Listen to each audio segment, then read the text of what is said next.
Media চুপ, গদি media চুপ, যারা হিন্দুদের নিয়ে রাজনীতি খেলে তারা চুপ, আরএসএস চুপ, বিশ্ব হিন্দু পরিষদ চুপ, হিন্দু রক্ষাকারী গোরক্ষা বাহিনী যা আছে সব ওই গোবর খাবারগুলি মুখ এখন চুপ। সাবরুমে এক মন্দিরে, কালী মন্দিরের চুরি, দৈত্য কালী মন্দিরের চুরির ঘটনায় আটক ঝুলন নাম, সজল নাম, সেন্টু ত্রিপুরা নামে 3 চোর ওই মন্দিরের, কালী মন্দিরের সম্পূর্ণ স্বর্ণ অলঙ্কার যা আছে সব চুরি করে নিছে গা। এবার প্রশ্ন হচ্ছে গীতা, ত্রিপুরা রাজ্যে যতটা মন্দির কিংবা ধর্মীয় স্থানগুলিতে আঘাত করা হয়েছে প্রত্যেকটাই ইনকোয়ারি করে দেখছে শেষ অবধি তার সাথে কোনো মুসলিম জড়িত না। আর যারা হিন্দু নামধারী বা হিন্দু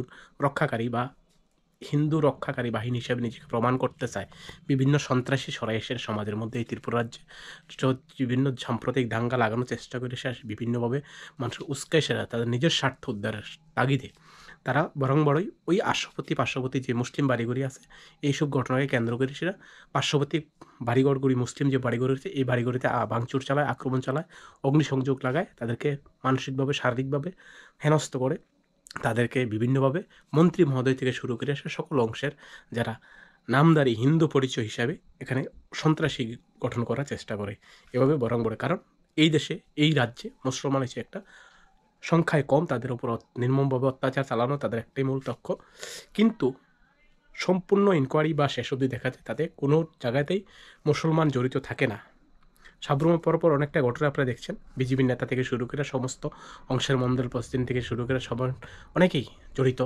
উদয়পুর পালাটানা ঘটনার সাথে কে জড়িত আপনারা সবাই জানেন। ওই খবরগুলি হাইলাইট করে না মিডিয়া, কারণ তাদের ভণ্ডামির মুখোশ বাইরে হিসেবে তারা ভণ্ডামিগিরি করতে পারতো না সমাজের মধ্যে, সোশ্যাল মিডিয়া প্ল্যাটফর্মগুলিতে তারা ইউটিলাইজ করে সে টিআরপি বাড়াইতে পারতো না। একটাই তাদের মূল উদ্দেশ্য, কীভাবে মুসলমানদের ছোটো করে দেখানো, মুসলমানের উপর আক্রমণ চালানো, মুসলমানের হেনস্থা করানো। কোনোটার সাথেই মুসলমান কোনোভাবে না কোনোভাবে জড়িত থাকে না, কারণ ইসলাম এই শিক্ষা দেয় না, ইসলাম এই শিক্ষা দেখে না কোনো অন্য ধর্মকে ছোটো করা বা অন্য ধর্মের উপরে আঘাত করা, অন্য ধর্মকে হেয় করে দেখানো এখনো শিক্ষা দেয় না। যদি এমন থাকে আমি বারংবার সরকারের কাছে কিংবা জনগণের কাছে একটা আপিল করব, যদি এমন কোনো মুসলমান করে তবে তারা আমাদের যে শরীয়ত অনুযায়ী, শরীয়ত আইন অনুযায়ী তাদেরকে বিচার ব্যবস্থা করা হোক। তাদের আমরা কোনো মুসলিম সমাজ কখনো তা প্রতিবাদ করতো না।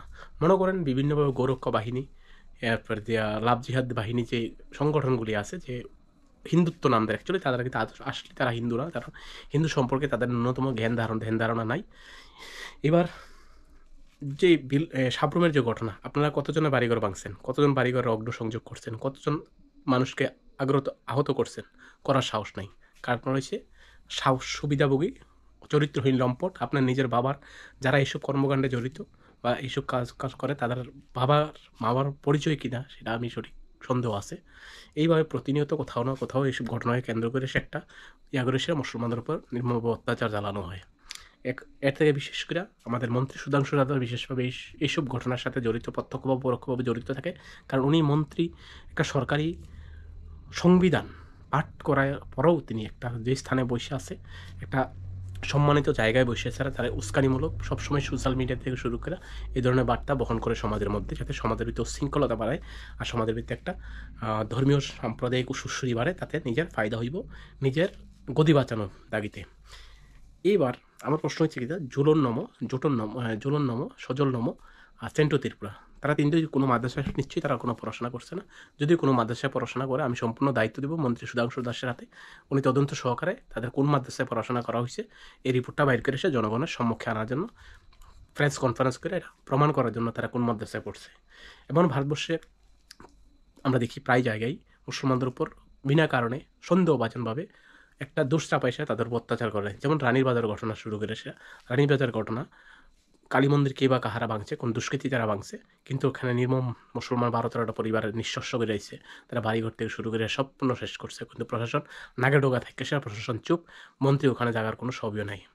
সেই মনে করেন গন্ডাছড়া ঘটনা থেকে শুরু করে গন্ডাছড়া ঘটনার ভিত্তিতে তখন চুপখানে তখন তারা বাবার হয়তো ভয় পাইবে না, তারা কোনো কিছু নাই, কোনো হিন্দু সংরক্ষণ বাহিনী, কোনো রক্ষণ বাহিনী, কোনো এই বাহিনী সেই বাহিনী, কোনো বাহিনী দেখা যায় না, কারণ এরা তো ভীত না, শুধু পারে একমাত্র মুসলমানদের ওপর। কারণ মুসলমানদের শিক্ষা নাই, একতা নাই, ঐক্য নাই, এই রাজ্যে কিংবা এই দেশে তাদের সংখ্যাগরিষ্ঠতা নেই, সংখ্যালঘু, তাই তাদের উপর অত্যাচার করার সুযোগটা নেই, কারণ একটাই তাদের ভোট ব্যাংক, এটাই তাদের একমাত্র টিআরপি বাড়ানোর মেন উদ্দেশ্য। আমার প্রশ্ন হচ্ছে যে এই ধরনের কর্মকাণ্ড যারা করতেছেন সমাজের মধ্যে, তাদের কাছে একটাই প্রশ্ন, আপনারা যদি শিক্ষা উন্নয়ন, ডেভেলপমেন্ট কীভাবে হয় সেদিকে লক্ষ্য রেখে শুধু মুসলমান কীভাবে হইছে, আপনার একটু নিজের ধর্মের দিকে একটু তাকান।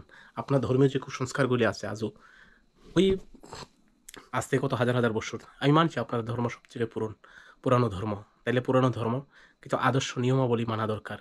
কেন পরে আসা ধর্মগুলি আজকে সারা বিশ্বের সমস্ত জায়গায় সমস্ত দেশে এইভাবে স্প্রেড করতেছে?